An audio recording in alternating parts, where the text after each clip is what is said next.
Tu as le choix, ou me suivre gentiment, ou alors me faire des emmerdes. En tout cas, j'annonce la couleur. Tu fais ton cirque, je te passe les menottes.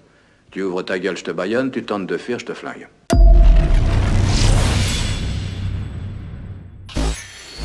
Bonjour et bienvenue sur les Cousins font leur cinéma. Et aujourd'hui, on vous parle du dernier film du très grand Clint Eastwood. Clint qui ? Le film 15h17 pour Paris, donc qui relate les événements qui ont eu lieu dans le Thalys en 2015 avec les 3 Américains qui ont empêché le terroriste de faire un massacre dans ce train. Alors on savait que Clint Eastwood avait fait appel aux vrais personnes qui ont vécu ce drame, c'est-à-dire ces 3 Américains qui ont neutralisé ce terroriste. Et c'est vrai qu'on était en droit de se poser la question de savoir si de prendre les véritables personnes qui ne sont pas des vrais acteurs allait rendre le film regardable et efficace et tout ce que tu veux. Et ce qu'on peut rajouter également, c'est qu'il n'y a eu aucune projection presse pour ce film. Donc généralement, ça n'augure rien de très bon quand il n'y a pas de projection presse et que les journalistes découvrent le film le jour de la sortie. Et après avoir vu le film, je trouve que ça se vérifie parce que moi j'ai trouvé que c'était vraiment pas terrible. Et on va vous expliquer pourquoi tout de suite. Et on va surtout vous expliquer pourquoi nous ne sommes pas d'accord, parce que moi j'ai trouvé ça vachement bien. Voilà. Alors, il faut quand même rappeler que l'année 2015, c'est une année noire pour la France, parce qu'il y a eu 3 attentats. Enfin, en fait, un attentat déjoué et 2 attentats qui n'ont pas été déjoués, à savoir en janvier Charlie Hebdo, en août le Thalys, mais qui lui a été déjoué, et que ça a fini par le 13 novembre avec les conséquences qu'on sait. Alors, ce qui est très très bien dans ce film, c'est que, enfin moi personnellement, c'est que justement Eastwood nous fait prendre toute la mesure d'un attentat déjoué. Je m'explique, c'est-à-dire que, en gros, ce qui est la façon dont on a vécu le Thalys en août 2015, oui, on s'est dit, oh là là, c'est horrible, machin, regarde ce qu'aurait pu se passer et tout ça, et voilà. Mais en fait, ça a été des images diffusées sur des chaînes info, quoi, voilà. Là, il nous fait plonger au cœur de cet attentat raté, mais c'est pas finalement le plus important du film, puisque ce passage-là va durer quoi, 10 minutes avec des allers-retours, mais il nous fait prendre conscience, si tu veux, de tout ça. Enfin, je veux dire, cette séquence-là est énormissime quand même. Enfin, je veux dire, voilà, et ça nous fait prendre conscience de toute de ce qu'aurait pu se passer s'il n'y avait pas eu ces héros dans ce train. Et ce qui est pour moi super intéressant en fait, c'est justement qu'il nous montre tout le passé de ces gens-là, et en fait qui nous fait prendre conscience que c'est un hasard, oui, mais c'est un hasard sans être un hasard. Oui, c'est-à-dire que Clint Eastwood nous montre les origines, en fait, il nous montre comment des gens ordinaires sont amenés à faire des choses extraordinaires, et à accomplir un acte héroïque. Sauf que... Et que quelque part, rien n'est laissé au hasard, dans le sens où on se dit que si, par exemple, le héros principal n'avait pas été en échec scolaire, n'avait pas été, etc., est-ce qu'il se serait retrouvé dans ce train ? Peut-être pas, etc., etc. Et on a l'impression que tout est lié pour les pousser jusqu'à la confrontation avec ce terroriste.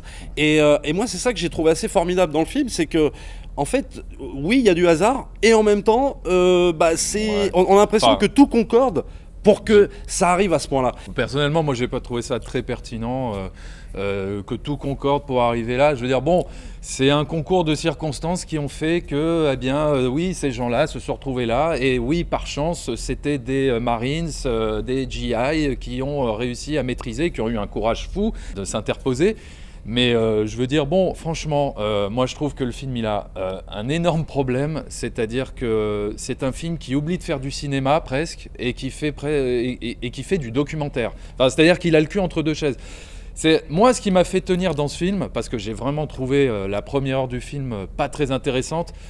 Franchement, ce qu'il y a de plus palpitant, c'est la reconstitution de l'attaque dans le Thalys. Et ça, c'est les 20 dernières minutes. Mais avant, il faut quand même se taper une demi-heure d'errance de 3 personnes qui font leur road trip en Europe et qui prennent des selfies à Venise, à Rome, qui boivent des binous dans des boîtes de nuit. Franchement, comment Alors- tu as pu trouver ces passages-là Alors, intéressants pourquoi ? Alors, je vais t'expliquer. et non, mais nous raconter d'où ils viennent et pourquoi et qu'est-ce qui les a poussés à faire ça. J'ai pas trouvé que c'était très intéressant parce que finalement on nous explique que c'était des cancres à l'école et comme c'était des cancres, eh ben, ils se sont réfugiés dans l'armée pour donner un sens à leur vie et que bon bah voilà et c'est un concours de circonstances. Enfin, je veux dire, avec Clint Eastwood, il essaye de nous faire, comme tu as dit, enfin il essaye de nous faire réfléchir sur le fait que peut-être que quelque chose les a poussés, quelque chose une force invisible les a poussés à être là ce jour-là pour accomplir leur destinée et être des héros. Bon, moi personnellement, j'ai pas cru parce que tu sais, c'est comme, je sais pas, bon, c'est comme quand il y a quelqu'un qui a fait un malaise ou tout ça, on dit est-ce qu'il y a un médecin et puis bon, bah là, il s'avère qu'il y a un médecin et voilà, bon, on va pas dire mais comment ça se fait que ce médecin était là à ce moment-là. Bon, c'est les hasards de la vie. Bon, enfin bon, Après- ça j'y ai pas cru. Toute cette dimension. On va dire presque métaphysique, ça Après, j'ai ça pas fait tellement peut-être adhéré. partie justement de la construction cinématographique quand tu dis qu'il n'y a pas de cinéma. Pour moi, si, il y en a, parce que justement, il arrive avec des choses qui sont réelles, parce qu'il n'invente absolument rien, bah, finalement, à créer du cinéma dans le sens où justement, il raconte une histoire qui va te mener à ça. Après, moi, ce que je trouve super intéressant, c'est justement le background de ces personnages qui en fait fonctionne toute cette première heure fonctionne par antinomie avec ce qui va se passer à la fin. C'est-à-dire que et c'est ça qui est justement bien, c'est que échec scolaire, l'armée, le fait qu'ils jouent à la guerre, qui va être en totale opposition avec ce qu'ils vont faire dans le Thalys, c'est-à-dire non pas faire la guerre et manier des armes, mais sauver des vies, c'est-à-dire sauver les vies de tout un train. Et c'est là où j'ai trouvé ça super, super fort, dans le sens, la façon dont ils traitent l'humain au cœur de ce qu'aurait pu être un massacre. Et je reviens sur ces scènes. Alors, effectivement, il y a des scènes, il y a 2-3 scènes dans le film, où au début, on se pose un peu la question quand même, on se dit, bon, ça fait un peu film de vacances, ok, on a l'impression... Attends, c'est pas 2-3 scènes, hein. C'est une demi-heure de film. bah, attends. Ne minimise pas les trucs. Non, c'est pas une demi-heure. Ah si, c'est une C'est demi-heure. 20 minutes, c'est Non. l'Allemagne et c'est Venise et je sais pas quoi. Ouais, Alors, ouais. là où, effectivement, ils se baladent, ils mangent des glaces, ils font des selfies et tout franchement. ça, et ils vont dans des boîtes de nuit. Au début, on se pose la question. Mais au bout d'un moment, quand on se pose la question, on se dit, est-ce que c'est fait vraiment par hasard, tout ça? Alors, peut-être que c'est fait par hasard. Moi, je vais peut-être surinterpréter la chose en te disant ça. Mais j'ai envie de te dire que le fait d'insister avec des plans sur des verres d'alcool, sur des nanas qui dansent toutes nues, etc., etc. Moi, je pense que tout ça, c'est pour une façon d'insister sur notre mode de vie, mode de vie européen, américain, occidental, en opposition avec ce qui va se passer avec le djihadiste, avec comment te dire, l'idéologie islamiste mortifère, parce que c'est ça, qui veut absolument réduire à néant toute forme de vie de cette façon-là. Et je pense que peut-être ou peut-être pas, moi en tout cas c'est mon interprétation, il insiste là-dessus pour justement nous montrer, regardez ce qui se passera et regardez. Oui, mais regardez quoi? Voilà. Regardez l'opposition qu'il y a entre l'idéologie. Enfin, je veux dire, excuse-moi. C'est pour marquer un curseur, c'est-à-dire mais que voilà. mais ça n'a rien d'intéressant. Enfin, ça, on le le sait. sait. Non, mais ça n'a rien. Non, mais je veux dire, c'est pas pertinent. Je veux dire, tu prends n'importe quelle vie de n'importe quelle personne occidentale et ça sera toujours en opposition avec l'idéologie islamiste. Oui, mais là on est dans le cadre. Oui, mais bon, là on est dans le cadre d'un. Tu prends quelqu'un. On est dans le cadre d'une opposition de personnages. On n'est pas dans le cadre d'autre chose. On est dans le cadre d'une opposition de persos qui vont devoir, affronter quelqu'un qui est à l'opposé de ce type de vie. C'est-à-dire d'une vie complètement, à la limite, on va dire banale, mais la banalité peut être anéantie par juste un mec avec des chargeurs, avec une Kalachnikov dans un train. Et c'est là où moi je trouve que le film fonctionne bien là-dessus. Est-ce que Clint Eastwood, c'est son intention? J'en sais rien, je vais pas demander, mais moi en tout cas c'est la mienne. J'ai pas trouvé ces scènes très intéressantes parce que justement c'est des scènes super lambda de touristes américains qui se baladent en Europe et qui font des selfies et qui boivent des bières et qui draguent des meufs et des machins. Bon, enfin, pendant une demi-heure, et t'es là et tu fais ouais, ok, super. Enfin, je veux dire, il n'y avait pas un autre angle pour aborder ce sujet, quelque chose de plus intéressant. C'est-à-dire que moi, je repensais, quand je voyais le film, je repensais par exemple au film Vol 93, qui parle bien de ce sujet-là, tu vois, c'est-à-dire qu'il parle de gens ordinaires qui ont accompli quelque chose d'extraordinaire. Mais putain, pendant 1h30, tu es accroché à ton fauteuil et tu vis l'événement, tu vis le truc, quoi. Si alors tu que veux... là, ça constitue. Alors oui, c'est-à-dire que oui, pour Vol 93, il y avait peut-être plus matière à raconter une histoire qui se passe intégralement. Ça a duré longtemps. Parce que ça a duré longtemps. Ça a duré plus longtemps. Là, le principe. Oui, mais bon, enfin, moi, je trouve qu'il aurait dû prendre un autre angle que de nous raconter comment ces personnes sont arrivées à accomplir cet acte héroïque, tout ça. Enfin, j'ai pas trouvé en tout cas que c'était très pertinent. Je sais pas si finalement ce sujet méritait de faire un film, ou alors il fallait le faire autrement, ou alors il fallait peut-être adopter le point de vue du terroriste et en même temps celui des Américains, de faire une opposition entre les deux, de voir le truc, tu vois, monter et se rapprocher vers l'attentat et créer comme ça tout un build-up. Là, je sais pas, franchement. Moi, je crois pas que c'est ce qui l'intéressait. Ce qui l'intéressait, c'était de montrer, si tu veux, c'est de montrer comment l'ordinaire, si tu veux, et c'est là où c'est super bien montré, c'est comment l'ordinaire peut devenir extraordinaire. Parce que quand tu vois... Oui, mais c'est pas bien montré, je trouve. C'est bien montré dans Vol 93, oui, mais là, c'est pas bien montré. Si, c'est bien, c'est vachement... Non, mais c'est bien montré quand on en arrive à l'attentat. Ah merde. Moi, ce que j'ai trouvé vachement bien, c'est que si tu veux, il y a même un moment, t'as le personnage qui dit ouais, j'ai l'impression qu'il y a quelque chose qui me pousse, en fait, à quelque chose, à un accomplissement incroyable. Et comme si... En fait, il y avait une espèce de prémonition et Eastwood joue là-dessus et c'est là où c'est quand même fort, où toutes ces scènes qui sont plus mises en scène en termes de ciné dans la toute première partie quand ils sont gamins, mais mine de rien, la façon dont les acteurs jouent, enfin les acteurs, pas des acteurs, les vrais protagonistes, bah finalement ça te fait oublier que ce sont pas des acteurs parce que la façon dont ils jouent, ça va, je trouve pas ça. Moi je m'attendais à quelque chose d'un peu de catastrophique. Voilà, moi aussi Et j'avais très peur et finalement ça va. Et en fait, alors ça va, mais attention quand même, Eastwood ne leur donne pas non plus des scènes hyper dramatiques à jouer. Évidemment. C'est-à-dire que bon, ça reste assez limité. Hein. Enfin bon, en même temps ils jouent leur propre rôle. Alors ok, ça va, hein, c'est pas catastrophique, ils jouent bien, mais bon, tu sens qu'il y a une certaine limite. Et d'ailleurs, c'est peut-être à cause de cette limite-là aussi que le film, je trouve, n'a pas une ampleur dramatique incroyable, quoi.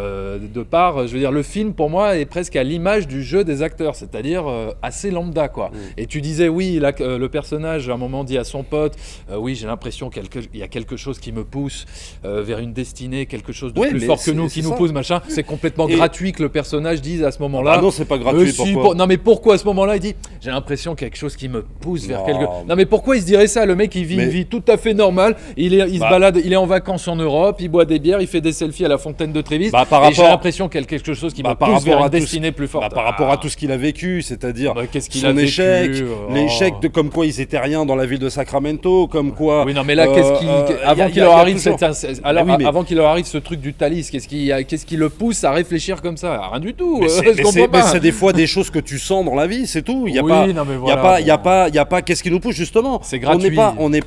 C'est pas tout le temps comme au cinéma où il faut tout le temps une justification pour faire dire au héros quelque chose. Ah bah alors dans ce cas-là, c'est bien ce que je dis. Dans ce cas-là, Clint Eastwood, il aurait dû faire un documentaire ou alors un court-métrage de 20 minutes, ça aurait été tout aussi bien. Parce que franchement, sauf qu'il n'est pas dans le documentaire et je trouve que la première partie est très bien mise en scène et qu'il y a même pas de mise en scène. Il y a même bien sûr que si. C'est hyper. Bien sûr que si. Revois certains films de Clint Eastwood, c'est exactement filmé de la même manière. Non, attends, je parle pas quand ils sont gosses et quand ils sont à l'école et qu'ils sont petits et tout ça. Bon, d'accord. Et encore que bon, il y a rien de fou dans la mise en scène. Excuse-moi, c'est une mise en scène. C'est une mise en scène fonctionnelle. C'est du classique. C'est comme Eastwood sait le faire. Non, Eastwood il fait pas du classique comme ça. Quand il fait Sully, il fait pas du classique. C'est-à-dire que là où cette thématique était hyper intéressante et hyper bien traitée au niveau de l'héroïsme, etc. C'était dans Sully justement. Mais parce que là, je trouve qu'il y avait un angle intéressant. Il y avait matière à raconter quelque chose. Mais là aussi, il y a matière. Mais sauf que mon interprétation, toi, tu la réfutes. Donc forcément, pour toi, il n'y a rien. Après, c'est une question d'interprétation, c'est tout. Ce qui avait d'intéressant dans Sully, c'était de voir les conséquences d'un acte héroïque pour cette personne. Et ça, c'était vachement bien, tu vois, avec toute cette histoire de procès. Mais là, à la limite, il aurait fallu peut-être nous montrer. Non, mais là, ce qui aurait été intéressant, c'est de nous montrer les conséquences de cet acte-là. Non, mais j'ai compris que c'est pas l'angle qu'il a pris. C'est parce qu'il intéresse. Il s'en fout des conséquences d'avoir sauvé les gens du Thalys. Il s'en fout des conséquences. Je peux terminer ma réflexion, s'il te plaît. Ça m'aurait peut-être plus intéressé de voir les conséquences sur ces 3 jeunes Américains après avoir fait ce sauvetage. Comment ça se passe quand on rentre au pays, qu'on a accompli un acte héroïque comme ça, tu vois, un peu comme ce qu'il avait traité dans American Sniper, tu vois. Et comment on vit avec quand on revient à la réalité, quand on revient dans son quotidien, etc. Comment on est vu par les autres. Voilà, à la limite, c'est ça qui m'a intéressé. Mais là, de voir qu'est-ce qui les a poussés à faire cet acte-là, à avoir ce courage-là, j'ai pas trouvé ça passionnant, excuse-moi. Bon, tu vas te focaliser que là-dessus. Bah oui, mais parce que ça prend une part importante du film. Après, il y a tout l'aspect, si tu veux, je me suis ennuyé. De prise en... Ah ouais, non, mais ok, bon, bah, très bien, c'est dommage. Mais moi, il y a tout l'aspect de prise de conscience, vraiment, de ce qu'était cet attentat. Et la façon dont les personnages, comment on en arrive là, comment on en arrive avec un mec qui te braque une Kalachnikov et machin et qui a shooté déjà sur un gars, comment t'en arrives à plonger sur lui? Et c'est ça qui est génial, c'est que en fait, quand il le fait, tu te dis, bah ok, ouais. À la limite, c'est presque... Oui, c'est presque normal. C'est presque normal. Si, par exemple, ça avait été, je sais pas, un avocat, un banquier, si ça avait été un mec complètement ordinaire, c'est-à-dire un mec qui était pas du tout, justement, prédestiné à faire ça, et puis qui, d'un coup, aurait eu le courage, se serait levé, se serait interposé. Ouais. Là, ça m'aurait peut-être plus intéressé de savoir... Ouais. Attends, ça m'aurait peut-être plus intéressé de savoir comment ce mec-là a soudainement trouvé ce courage pour se confronter à un truc pareil. Encore une fois, Vol 93, ça m'a plus impressionné. Pourtant, c'est la réalité. Mais là, on voyait... Voilà, c'est ça qui était fort. C'était de voir justement des gens complètement ordinaires essayer de reprendre le contrôle d'un avion et tout. Et on était à fond dedans. Là, je trouve que le film a vraiment ses limites, quoi. À la limite, moi, ce qui m'a fasciné, c'est de voir... Et là, je veux bien te rejoindre. Ce qui m'a fasciné, c'est de voir les vrais personnes qui ont vécu ce drame jouer leur propre rôle. C'est-à-dire qu'il y a quand même un truc presque surréaliste qui se passe. C'est-à-dire, tu te dis, c'est dingue. On voit les véritables personnes qui vont revivre, qui vont réinterpréter ce qu'ils ont fait. Et c'est une des premières fois qu'on voit ça au cinéma. C'est vrai que ça, c'est ce qui m'a fait tenir, parce que je trouvais le concept fascinant et limite émouvant, tu vois. Mais ça restait juste de l'ordre du concept, quoi, pour moi. Bon, alors, sur IMDb, le film, il a une moyenne de 5,7, donc c'est assez catastrophique comme moyenne. Sur Allociné, le film, il a une moyenne presque de 3,1, donc c'est très mitigé. Rotten Tomatoes, on peut vous le dire, c'est 21%, très bien, voilà. La presse n'a pas aimé. Alors, moi, en termes de notes, je vais lui mettre 4 sur 5, c'est pas le meilleur Eastwood pour moi. Moi, je suis très fan de Clint Eastwood, mais c'est vraiment... Bon, pour moi, c'est pas le meilleur, mais ça reste un très bon film, pris sous cet angle, voilà.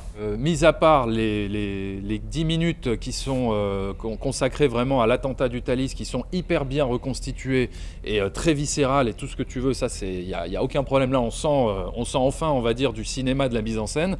Le reste, j'ai trouvé que c'était un peu une errance inutile à nous montrer en fait les origines de pourquoi des personnes peuvent en arriver là, etc. Bon, c'est pour ça que moi je lui mets un 2,5 sur 5. Voilà. Allez, alors vous pouvez nous retrouver en bonus de ce magnifique film. Apocalypse Child, ça sort en Blu-ray le 13 février et on apparaît dans les bonus pour critiquer le film. C'est un film philippin, une histoire d'amour bouleversante, renversante, géniale, super bien filmée et vous pouvez nous retrouver là-dedans, en tout cas en bonus on apparaît. Donc Apocalypse Child sorti chez Spectrum Film. Et on profite de cette vidéo pour vous signaler la sortie de l'épisode 2 de la série réalisée par notre collègue critique masqué Devil Town. Voilà, l'épisode 2 est sorti sur YouTube, vous pouvez aller le voir. Allez découvrir cette série sur la chaîne de Critique Masqué, ça vaut le coup. On vous mettra le lien dans la description. Voilà, vous pouvez vous abonner à la chaîne, n'hésitez pas à commenter, à liker, à partager, à nous dire dans les commentaires ce que vous avez pensé du film. Et nous, on revient probablement la semaine prochaine encore dans ce cinéma. D'ici là, allez, au revoir.